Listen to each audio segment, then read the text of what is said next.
નમસ્કાર, spark today ન્યૂઝમાં આપનું હાર્દિક સ્વાગત છે. આજે ઇન્ટરનેશનલ વુમેન્સ ડે એટલે કે મહિલા દિવસ, આંતરરાષ્ટ્રીય મહિલા દિવસ. અલગ અલગ જગ્યા પર મહિલાઓનો સન્માન થઈ રહ્યા છે. અલગ અલગ જગ્યા પર મહિલાઓને એક અલગ રીતે સન્માનિત કરવામાં આવી રહ્યા છે. મહિલા, વુમેન, નારી, અને એક કહેવતો છે, નારી તું નારાયણી, નારી તું નાહારી. આ તમામ કહેવતો હાલ અત્યારે સાર્થક થઈ રહી છે. વુમેન એમ્પાવરમેન્ટના પણ ઘણા બધા કાર્યક્રમો થઈ રહ્યા છે, પરંતુ સાચા અર્થમાં શું મહિલાઓ સુરક્ષિત છે? ઘણી બધી રીતે સુરક્ષા અંતર્ગત ઘણા બધા કાર્યક્રમો થતા હોય, પરંતુ સાયબરની વાત કરીએ તો ત્યાં ક્યાંક ને ક્યાંક મહિલાઓ અલગ અલગ રીતે સાયબર ઠગ્યાઓના જાળમાં આવી જતા હોય છે અને સાયબર ફ્રોડની અંદર ફસાતા હોય છે અને તેનો ભોગ બનતા હોય છે. મહિલાઓ કે જે ઓનલાઈન શોપિંગ કરતા હોય છે, અલગ અલગ જગ્યા પર બુકિંગ થતું હોય છે, અલગ અલગ જગ્યા પર તમામ જે ટેકનોલોજી વધી રહી છે તેનો પણ ઉપયોગ કરતા હોય છે, પરંતુ ક્યાં મહિલાઓ આ બધા સકંજામાં ફસાય છે તે અંતર્ગત વાતચીત કરવી છે આજે ઇન્ટરનેશનલ વુમેન્સ ડે સ્પેશિયલ દિવસ પર મયુર ભૂષાવડકર સર પાસેથી, કે જેઓ પોતે સાયબર એક્સપર્ટ છે. સર, સ્પાર્ક ટુડે ન્યૂઝમાં આપનું હાર્દિક સ્વાગત છે. નમસ્કાર સર, આજે ઇન્ટરનેશનલ વુમેન્સ ડે, મહિલા દિવસ, ખાસ કરીને તેઓ વિશે અનેક કાર્યક્રમો તો થયા છે, એમ્પાવરમેન્ટ પણ થયું છે તેઓને સન્માનિત પણ કરવામાં આવે છે, પરંતુ ક્યાંક ને ક્યાંક ટેકનોલોજી વધતાની સાથે ઓનલાઈનનો જમાનો હોય, અલગ અલગ વસ્તુઓ પર ઓનલાઈન ખરીદી થતી હોય, અલગ અલગ જગ્યા પર ઓનલાઈન કામ થતા હોય, તેવામાં મહિલાઓ શું સુરક્ષિત છે? પહેલો પ્રશ્ન. બેન, ડિજિટલ સુરક્ષા આપણા હાથમાં જ છે, અને જો આપણે ડિજિટલ સુરક્ષિત રહેવું હશે તો આપણે ડિજિટલ જ્ઞાન મેળવવું જ પડશે.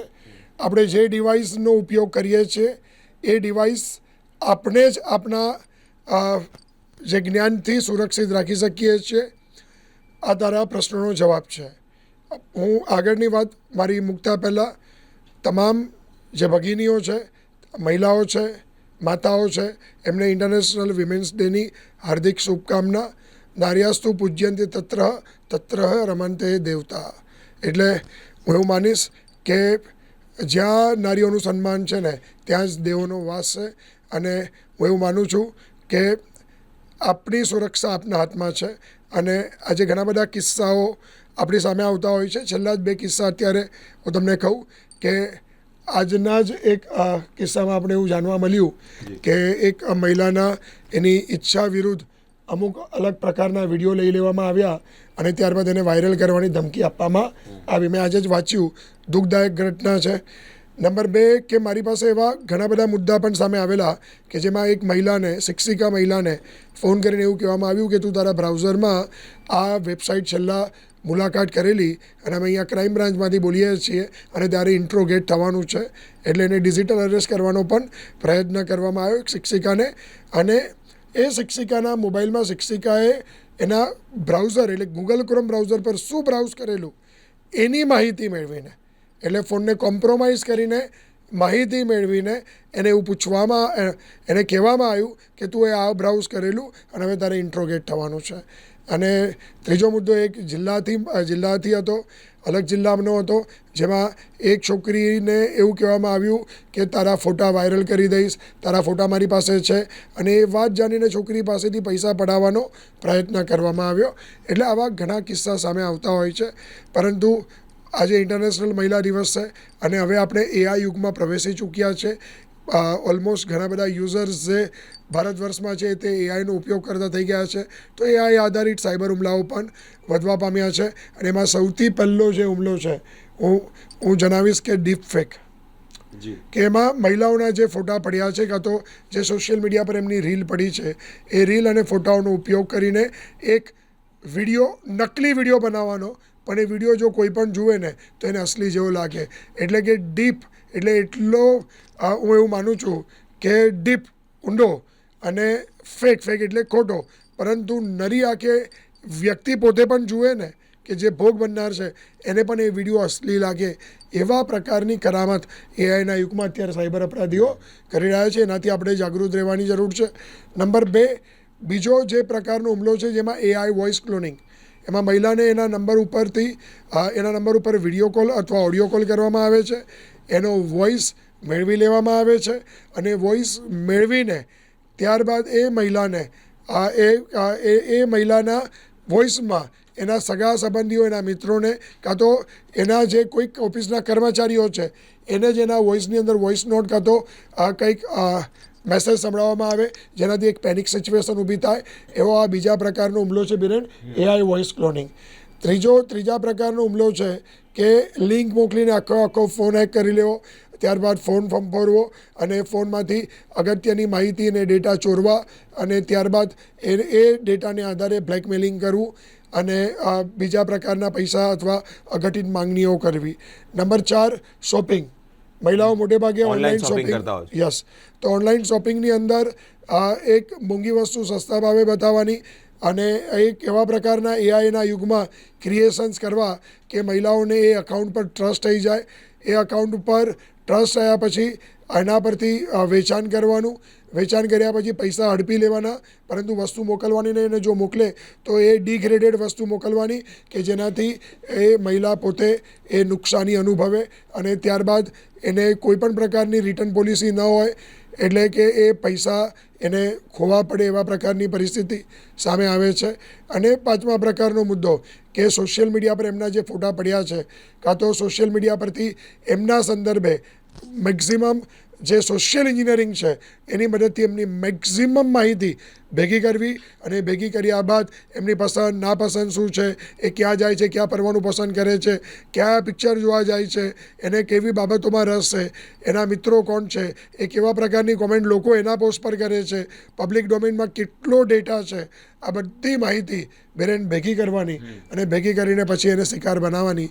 આટલા પ્રકારની રમતો આજના આ યુગમાં સાયબર એટેક થકી મહિલાઓની સામે જોવા મળી રહી છે. અને જે કેસીસ મારી પાસે આવે છે એમાંથી જ હું આ શીખું છું કે ભાઈ આટલી વસ્તુ સામે જેમાં મહિલાઓને અત્યારે ચેલેન્જીસ ફેસ કરવી પડે છે. જી બિરેન. સર, કઈ બાબતે ધ્યાન રાખવું જોઈએ મહિલાઓએ? આજે વિશેષ એ લોકોને આપણે જણાવવું છે કે તમે આ બધી વસ્તુઓ ડિફેક્ટમાં, ઓનલાઈન શોપિંગમાં કે બધી રીતે તમે યુઝ તો કરો છો, ટેકનોલોજી વધી રહી છે એટલે કરવાના, પરંતુ કઈ બાબતે ધ્યાન રાખવું જોઈએ? હું એક બાબત સ્પષ્ટ જણાવીશ કે ડીપફેક હશે ને, જો તમને તમારો કોઈ વિડીયો ડીપફેક કરીને મોકલે છે ને, તો પહેલો મુદ્દો તમારે એવું જોવાનું કે આંખની કીકી જે સ્થિર હશે તે મૂવેબલ નહીં થાય. એવા બહુ ઓછા AI ડીપફેક ટૂલ છે કે જે આંખની કીકીને ગોલ ગોલ ફેરવી શકે છે, બાકી સ્થિર જ રાખે છે. પાપણ પણ પલકશે નહીં, પાપણ ત્યાં જ ચોંટીને રહેશે. નેક્સ્ટ કે એમાં ડીપફેકની અંદર બીજો એક અગત્યનો મુદ્દો છે લિપસિંગ. જે બોલવામાં આવે છે એનાથી હોઠ જે લિપસિંગ થાય છે ને એમાં પણ તફાવત જોવા મળશે, એટલે જેનાથી તમે તરત ચેક કરી શકશો. ને આજની સમયમાં તમે એક ઘણા એન્ટી AI ડિટેક્શન ટૂલ્સ આવી ચૂકેલા છે અને એવા એન્ટી AI ડિટેક્શન ટૂલની મદદથી તમે ત્વરિત એ ડિટેક્ટ કરી શકો છો કે જે મોકલવામાં આવેલો વિડીયો જે છે તે ફેક છે અને AI જનરેટેડ છે. એટલે આ એક સૌથી મોટી ઓળખ છે બેરેન. નંબર 2, જો અનનોન નંબર પરથી વિડીયો કોલ આવે છે ને તો એ મહેરબાની કરીને એની સાથે વાતચીત કરવાનું ટાળજો. વિડીયો કોલ આવે છે તો આપણે આપણો જે દાખલા તરીકે આ ફોન છે મારો, વિડીયો કોલ આવે છે તો હું આમ રિસીવ કરી લઉં છું. હું આપણને વિનંતી કરું છું કે અનનોન નંબર પરથી કે અમુક વાર તો શું થાય છે આપણા નોન વ્યક્તિના જ વોટ્સઅપ હેક હોય છે અને એના નંબર પરથી જ વિડીયો કોલ આવતો હોય છે. એટલે આપણને એવું લાગે કે આપણા નોન નંબર પરથી જ વિડીયો કોલ આવ્યો. આપણે એક આદત પાડી દેવી જોઈએ હવેથી કે આપણે નોન નંબર પરથી વિડીયો કોલ આવે છે તો આપણે દૂરથી વિડીયો કોલ રિસીવ કરીશું, ચહેરો જોઈશું, 30 સેકન્ડ સુધી એમને જ રાખીશું આપણે ફોન, અને પછી 30 સેકન્ડ પછી જ્યારે આગળ વાતચીત વધે છે ત્યારે આપણે આપણો ચહેરો રિવીલ કરીશું. અને નંબર 2, અનનોન નંબર પરથી વિડીયો કોલ આવે છે તો આપણે ક્યારે પણ એ વાતચીતને એટલે કે એ વિડીયો કોલને રિસીવ ન કરવો જોઈએ. એને ખાસ કરીને વોટ્સઅપ પર એક સાયલેન્ટ અનનોન કોલર ફીચર છે, એનો આપણે ઉપયોગ કરવો એ અત્યંત આવશ્યક છે. નંબર 3 કે જ્યારે પણ કોઈ વિડીયો કોલ આવે છે કાં તો ઓડિયો કોલ આવે છે કાં તો અનનોન નંબર પરથી રેગ્યુલર પણ કોલ આવે છે તો હું આપણને વિનંતી કરું છું કે બને તેટલું સ્પીકર ફોન પર વાત કરો અને થોડુંક આપણા શરીરથી ફોન દૂર રાખો. અને સ્પીકર ફોન પર વાત કરવાથી આપણો ઓરિજિનલ અવાજ એક ચોક્કસ DB ફોર્મેટમાં એમના સુધી નહીં પહોંચે, એટલે AI ક્લોનિંગથી આપણે આપણી જાતને બચાવી શકીશું. નંબર 4, જ્યારે આપણે કોઈ પણ વ્યક્તિ આપણો વિડીયો બનાવીને કાં તો એક ફોટો મોર્ફિંગ કરીને આપણા સુધી મોકલે છે તો ડરવાની સજ પણ જરૂર નથી. અને એ ફોટો ડિલીટ પણ આ લોકો તરત કરી નાખે છે. એટલે બને તેટલા પુરાવા રાખવા અત્યંત જરૂરી છે. એના સ્ક્રીનશોટ લઈ લો, ત્યારબાદ એ જ પુરાવાને આધારે તમે સાયબર ક્રાઇમમાં ફરિયાદ નોંધાવો. અને એક પોર્ટલ પણ કહું છું તમને, stopncii.org. ફરીવાર રિપીટ કરું છું, stopncii.org. કોઈ પણ ચમરબંધી હોય, તમને એવું કહેતો હોય કે તારા ફોટો વાયરલ કરી દઈશ, તારા વિડીયો વાયરલ કરી દઈશ, બરાબર, કોઈ ચિંતા કરવાની જરૂર નથી. બી અ સાયબર વોરિયર. મારી બહેનો, તમારે સાયબર વોરિયર બનવાની જરૂર છે. Don't get surrender. એને કહો જા કરી દે. હું તમને પોર્ટલ કહું છું, સાયબર ક્રાઇમને તાત્કાલિક સંપર્ક કરો, બેસી નહીં રહો. 112 ઇન્ડિયા એપ તમારા મોબાઈલમાં રાખો, બરાબર, તાત્કાલિક પોલીસને ઇન્ફોર્મ કરો અને તમે પોલીસને તમામ હકીકતો જણાવો ત્યાં. અને એવિડન્સ તમારા આ લોકો હટાવી દેતા હોય છે, એટલે જે એવિડન્સ મોકલે છે તેના સ્ક્રીનશોટ લઈ લો. જે ચેટ થયેલી છે એ ચેટને તમે ઈમેલ પર મોકલી આપો તમારા, એટલે ત્યાંથી ડિલીટ નહીં થાય. અને ચેટ ઇન્ક્લુડ મીડિયા સાથે મોકલજો, એટલે અંદરના ફોટા, ઓડિયો, વિડીયો બધું જ ત્યાં તમારા મેલ ઉપર સુરક્ષિત રહે ને એવિડન્સ ઇન્વેસ્ટિગેશન ઓફિસરને તમને ન્યાય અપાવવામાં ખૂબ જ મદદરૂપ થાય. એટલે આ ખાસ જરૂરી છે કે એવિડન્સના પુરાવા આપણે રાખવા અત્યંત જરૂરી છે. અને હું પોર્ટલ કહું છું કે જો કોઈ પણ વિડીયો છે કે ફેક વિડીયો પણ બનાવેલો છે, બરાબર, તો કાં તો દુર્ભાગ્યવશ કોઈક ઓરિજિનલ કન્ટેન્ટ છે, તો stopncii.org. stopncii.orgનું પૂરું નામ થાય છે નોન કન્સેન્સ્યુઅલ ઇન્ટિમેટ ઇમેજીસ. અને આ ઇન્ટિમેટ ઇમેજીસને એ લોકો તમારા મોબાઈલ પરથી એ વિડીયો કે ફોટો નહીં લે, પરંતુ એ લોકો એની હેશ વેલ્યુ લેશે, જેનો બાઇનરી એડ્રેસ છે, અને એને ઇન્ટરનેટ કનેક્ટેડ ગેઝેટ્સમાં જ્યાં એ ડેટા પડ્યો હશે એની સાથે મેચ કરીને એને પરમનન્ટલી ત્યાંથી ડિલીટ કરવામાં આવશે. એટલે આ ખાસ ધ્યાન રાખીશું. અને જ્યારે ઓનલાઈન પરચેસ કરતા હોઈએ છીએ ત્યારે આપણે જે જાણીતા કોમર્સ કોમર્સ પોર્ટલ છે એનો સહારો લઈશું. રિટર્ન પોલિસી પણ આપણે જાણીશું. અને ત્યારબાદ જો કોઈ પ્રકારની મુશ્કેલી કાં તો કોઈ પણ વ્યક્તિ તમને સોશિયલ મીડિયા પ્લેટફોર્મ થકી મોંઘી વસ્તુ સસ્તા ભાવે ઓફર કરી રહ્યો છે તો ત્યાં અટકવાનું છે. અને જે એક મંત્ર છે સ્ટોપ, થિંક અને એક્ટ, એનું પાલન કરવાનું છે. અને તેમ છતાં પણ જો તમને જણાવેલ જરૂરિયાત પ્રમાણેની વસ્તુ નથી આવતી તો તમે સાયબર ક્રાઇમનો સંપર્ક સાધી શકો છો. વત્તા 1915 નંબર છે, એના પર પણ તમે ગ્રાહક સુરક્ષા અને અંતર્ગત ફરિયાદ નોંધાવી શકો છો. જી વિરેન. સર, મહિલાઓને રાખવા બાબતે જે ધ્યાન રાખવું જોઈએ આપે જણાવ્યું, ઓકે. તેમ છતાં હાલ અત્યારે મહિલાઓ અલગ અલગ વસ્તુઓનો ભોગ બની રહે છે. સ્પેશિયલી તમારા તરફથી જે પ્રમાણે અત્યારે તમને આટલો બહોળો અનુભવ છે આટલા વર્ષોનો આ સાયબરની ફિલ્ડમાં, વિશેષ કઈ રીતે રૂટીન લાઈફમાં, દરરોજની રૂટીન લાઈફમાં મહિલાઓ કઈ રીતે ભોગ બનતી હોય છે અને રૂટીન લાઈફમાં કઈ બાબતે અવેર રહેવું જોઈએ? સૌથી પહેલાં તો ભોગ બનતી હોય છે કઈ રીતે, તે તો આપણે આ બધી ચર્ચા કરી બિરેન. પરંતુ સૌથી બાબત કે બને તેટલા છે ને તમારા સોશિયલ મીડિયા અકાઉન્ટને તમે પબ્લિક ડોમેનમાં ન રાખો. એની લિમિટ જે તમારા ફ્રેન્ડ્સ, ફોલોવર્સ અથવા પ્રાઇવેટ રાખો. નંબર 2 કે સોશિયલ મીડિયા માટેના જે કંઈક પણ માપદંડો છે, સુરક્ષા માપદંડો છે, જેમ કે 2 ફેક્ટર ઓથેન્ટિકેશન ઓન રાખો, પ્રોફાઇલને પ્રાઇવેટ રાખો, ત્યારબાદ સુરક્ષા માપદંડોનું પાલન કરો. એ બધી સૂચનાઓનું પાલન કરવું અત્યંત જરૂરી છે. નથી ખબર પડતી તો પૂછો તમે, અને એ ઘણી બધી માહિતી તમને ઇન્ટરનેટ પરથી પણ મળી જશે. એટલે તમે એ માહિતી પર પણ 2 થી 3 વાર અલગ અલગ પ્લેટફોર્મ પરથી મેળવો અને ત્યારબાદ એના કોમન મુદ્દાનું તમે અનુસરણ કરો. એટલે તમે તમારો મોબાઈલ તમે સુરક્ષિત રાખી શકો છો. નંબર 3, ત્રીજો અગત્યનો મુદ્દો, અનનોન વ્યક્તિ તરફથી આવેલા જે કંઈક પણ વિડીયો કોલ છે તેમાં ક્યારે પણ ચહેરો નહીં બતાવવો જોઈએ. નંબર 4, તમારા મોબાઈલની અંદર 112 ઇન્ડિયા એપ્લિકેશન્સ હોવી અત્યંત જરૂરી છે. કે 112 ઇન્ડિયા એપ્લિકેશન એના વિડીયો પણ જુઓ તમે કે કેવી રીતે કામ કરે છે, કેવી રીતે મદદરૂપ કરે છે, એમાં પેનિક બટન શું હોય છે, કે કેવી રીતે પેનિક બટનથી તમારા સુધી પોલીસ પહોંચી શકે છે.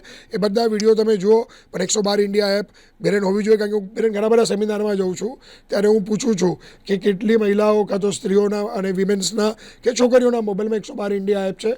પણ હું જાણું છું કે ત્યાં સુધી 50% પણ એ આંકડો નથી હોતો. ત્યારે હું એમને સજેસ્ટ કરું છું કે 112 ઇન્ડિયા એપ હોવી અત્યંત જરૂરી છે. અને સ્પાર્ક ટુડે ન્યૂઝના માધ્યમથી પણ હું કહું છું કે જે પણ સ્ત્રીઓ છે એ પોતે પોતાના મોબાઈલમાં, મહિલાઓ છે એમના મોબાઈલમાં 112 ઇન્ડિયા એપ હોવી એ અત્યંત જરૂરી છે. ત્યારબાદ હું એવું માનું છું કે તમારી પર્સનલ વિગતો જે છે, કે જેમ કે તમારી બર્થ ડેટ છે, તમારો જે ઘરનું એડ્રેસ છે, તમારું વર્ક પ્રોફેશન છે, એ બને તેટલું પબ્લિક ડોમેનમાં ન હોય ને પ્રાઇવેટ કે ફ્રેન્ડ્સ પૂરતું જ સીમિત રહે તે જ આપણે રાખવું અત્યંત જરૂરી છે. અને બીજું કે કોઈ પણ પ્રકારના ચમરબંધી તમને હેરાન પરેશાન કરતો હોય, સાયબર સ્ટોકિંગ કરતો હોય, સાયબર બુલિંગ કરતો હોય તો તમારે એ સહન નહીં કરો. તમારા જે ઘરે તમારા જે વાલી છે, ઇવન દો તમારા હસબન્ડ છે કાં તો તમારા ભાઈ છે, એમને જણાવીને એમની મદદ લેવી અત્યંત આવશ્યક છે. ઇવન દો સાથે મહિલા હેલ્પલાઇન પણ છે, બીજું 181 પણ છે, અને ત્યારબાદ સાયબર પોલીસ સ્ટેશન પણ છે. અને તમારા નજીકમાં કોઈ પણ પોલીસ સ્ટેશન છે એ જ્યારે કોઈ પણ પેનિક સિચ્યુએશન ઊભી થાય તો એમની તાત્કાલિક મદદ લેવી તમને મોટી દુર્ઘટનામાંથી બચાવી શકે છે. એટલે સાયબર જાગૃત રહો, સુરક્ષિત રહો, અને આજના આ યુગમાં સાયબર સુરક્ષિત રહેવાનો એક જ મંત્ર છે, પોતે સુરક્ષિત રહો અને બીજાને જાગૃત કરો. બસ આ 2 મંત્રથી હું મારી વાતને વિરમું છું અને ખૂબ ખૂબ અભિનંદન. Thank you Biren. Thank you so much sir, thank you. આજે ઇન્ટરનેશનલ વુમેન્સ ડે હોય, મહિલાઓ અલગ અલગ રીતે ટેકનોલોજી વધી રહી છે એ બાબતે અવેર થવાની તો કોઈ જરૂરિયાત જ છે જ. તમારી પ્રગતિ થાય તે પણ ઈચ્છીએ છીએ, પરંતુ ક્યાંક ને ક્યાંક સાયબર ઠગો અલગ અલગ મોડસ ઓપરન્ડી યુઝ કરી અને તમને જે ફસાવવાનો પ્રયત્ન કરતા હોય અને તે જ અંતર્ગત તમે એ જાળમાં આવો નહીં, આ સાયબર ઠગોની જાળમાં આવો નહીં અને તમે બચી જાઓ તે બાબતે ડિસ્કસ કરવામાં આવી. હાલ અત્યારે એઆઈનો જમાનો અને એઆઈના જમાનાની અંદર અલગ અલગ રીતે ફ્રોડ થતું હોય, તમારા ફેસનો, તમારા અવાજનો દુરુપયોગ થતો હોય અને ક્યાંક બદનામ થવાના કાવતરા થતા હોય. સાથે સાથે ટેકનોલોજીનો જમાનો હોય, ઓનલાઈન શોપિંગ થતી હોય, અલગ અલગ સોશિયલ પ્લેટફોર્મ પર તમારું લોગિન હોય અને તે અંતર્ગત પણ તમે આ જાળમાં ફસાવ નહીં તે બાબતે મહિલાઓને અવેર કરવાનો નમ્ર એક પ્રયાસ કર્યો છે. મયુર સર પાસેથી આ તમામ માહિતી આપણે વાત કરી. સાથે મોબાઈલમાં સ્ત્રીઓ માટેની જે સ્પેશિયલ એપ છે તે એપ પણ ઇન્સ્ટોલ થાય. જી સર, એપ માટે વાતચીત કરીએ તો સર આ જે પ્રમાણે એમાં આવે છે એ જ પ્રમાણે એપ સ્ટોરમાંથી જ ડાઉનલોડ કરવાની છે. જરૂરી જેટલી એપ છે તેટલી જ મોબાઈલમાં રાખવી જોઈએ અને બિનજરૂરી એપ મોબાઈલમાંથી કાઢી નાખવી જોઈએ. બિનજરૂરી એપનું પેરામીટર એવું છે બિરેન કે જે તમે છેલ્લા 15 દિવસમાં તમે એપને યુટિલાઇઝ નથી કરી એ બધી એપ બિનજરૂરી એપ ગણાય મારા મતે. અને એ એપ તમે તરત ઇન્સ્ટોલ પણ કરી શકો છો. એટલે બને તેટલી એપ તમે બિનજરૂરી એપ મોબાઈલમાંથી કાઢી નાખો. બીજું કે પરમિશન આપતી વેળાએ તમે એક ફીચરનું સૌથી વધારે યુટિલાઇઝ કરો, while using the app. While using the app એટલે કે જ્યારે મોબાઈલની એપ વાપરો છો ત્યારે જે પરમિશનનો ઉપયોગ થાય. અને જેટલી પણ એપ્લિકેશન્સને તમે વધારે પડતી પરમિશન્સ, ખાસ કરીને ઓડિયો અને વિડીયોની પરમિશન આપેલી છે, તેને એપ્લિકેશન્સ ના સેટિંગ્સમાં જઈને, એપ પરમિશન્સમાં જઈને એને રિવોક કરવી અત્યંત આવશ્યક છે. Ji Biren. Okay, thank you sir. Sir જણાવ્યું તે જ પ્રમાણે આપણે સૌએ, મહિલાઓ તો ખાસ કે અવેર રહેવાની ખૂબ જરૂરિયાત છે, કારણ કે જે સાયબર ઠગો છે તે તમારા પર બાજ નજર રાખીને બેઠા છે કે તમારી એક મિસઅન્ડરસ્ટેન્ડિંગ, તમારી એક બેદરકારી એક મોટું પરિણામ તમારે ભોગવવું પડે ન પડે તે માટે આવા અલગ અલગ એપિસોડ, આવા અલગ અલગ ટોક કરી અને આપ સુધી આ માહિતી પહોંચાડતા રહીએ છીએ. સાયબર અવેરનેસ કરવા માટેની આ એક અમારી મુહિમ, જે અલગ અલગ લોકોને તો અવેર કરીશું, પરંતુ સ્પેશિયલ ડે આજે વુમેન માટે એટલે મહિલા દિવસ હોય તે અંતર્ગત મહિલાઓને જગાડવાનો નમ્ર પ્રયત્ન કર્યો છે. અલગ અલગ ટોપિક પર વાતચીત કરી આપ સુધી પહોંચતા રહીશું, આપ સુધી આ માહિતી પહોંચાડતા રહીશું. અમારી સાથે તમામ અપડેટ જોવા માટે સ્પાર્ક ટુડે ન્યૂઝ પર જોડાયેલા રહો. કેમેરામેન નિશર્ક સાથે હું બિરેન, સ્પાર્ક ટુડે ન્યૂઝ.